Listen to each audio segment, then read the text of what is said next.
Philip Arnott is a freelance illustrator working in the Central Belt of Scotland.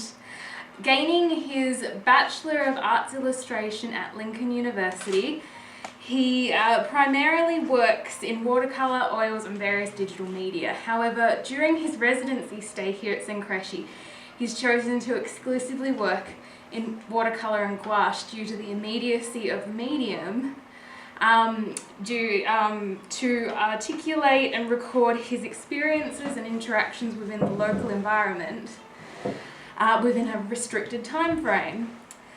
So Philip, what was your immediate reaction to the Chianti region and Greve, and how have you interpreted this in your artwork? I've been going around the area of Greve taking photographs and pictures, and I wanted to. I mean, the landscape's very beautiful, and it's very different from where I come from. It's the sun is more directly. You have very fantastic shadows. Shadows are very dynamic, whereas in Scotland there is a very ambiguous shadow. There's not very defined. So that's one thing I liked about the area.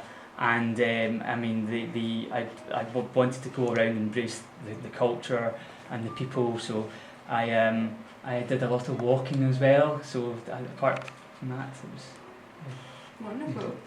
So yeah, I've noticed there's a specific sense of place within your sketches and your work, and they're responsive to the environment and the local geography and architecture.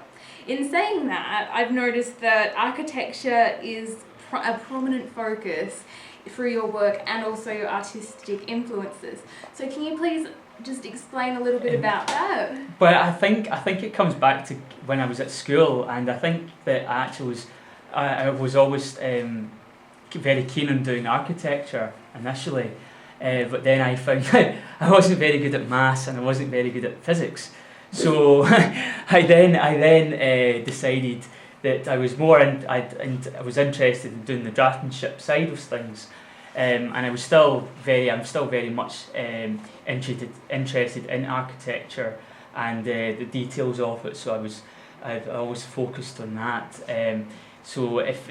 I also think that the buildings themselves give a great. If you were doing a landscape, I always want something a point of focus that you can focus on in the picture. I think it might be too confusing if there's nothing, if it's just basically trees and forests and things like that. So I always like to incorporate some sort of architecture or buildings within the pictures. Yeah, and it gives a sense of inhabitants as yes, well. Yes. So it's a direct connection.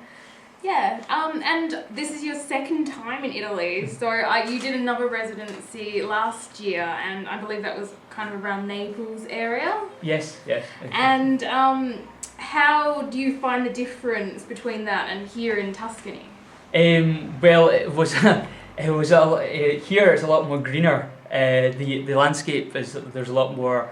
There was forests and such like, but I noticed the soil and the base of the grass itself is, because it's further south. I know it's quite obvious, but further south the grass was a lot more yellow in its look. I mean, even for instance, if you looked at in Scotland, it's a certainly different colour of grass as well. So I mean, it was a lot more remote as well. It was quite far where I was staying. It was quite far to the nearest town. I mean, Naples was actually about 3 hours away.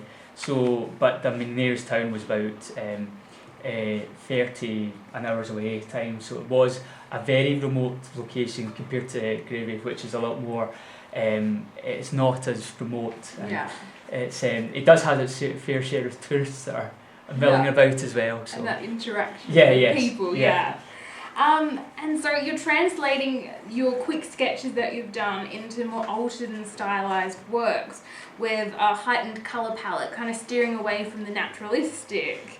And you mentioned to me earlier about the Scottish colourists and the works of Samuel Peploe and Norman Wilkinson, and I definitely see a direct correlation with your use of colour and those artists. So how do you feel the colour and stylisation function in these works about Greve?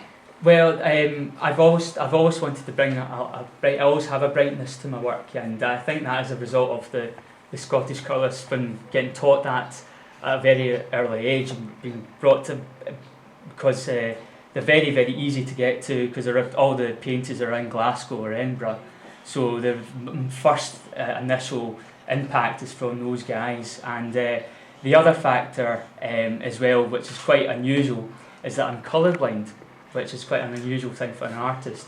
And I basically use probably I was unsure at certain colours, so I brighten the colours that I do, that I am comfortable with, and you use maybe I know they are bright, but probably a more limited palette. But at home I actually use specialised glasses that I've got to filter out to help me to see the correct way to see the view colours. So.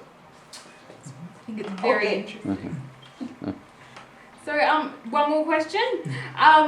You mentioned you want to develop these works beyond the residency once you finish. So, can you just talk about that? You said that you were interested in maybe collaborating on like a professional project or something with some clients.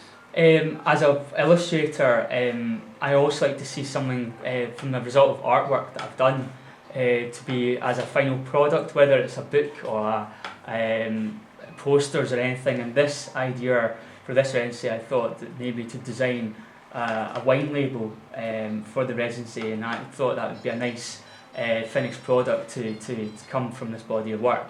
And I've got one idea in my head already what to do, but I could do a series of them and of the different pictures of them, and they'll probably be a bit more stylised from the watercolours that I've done.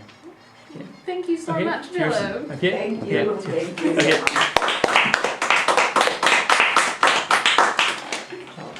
Please.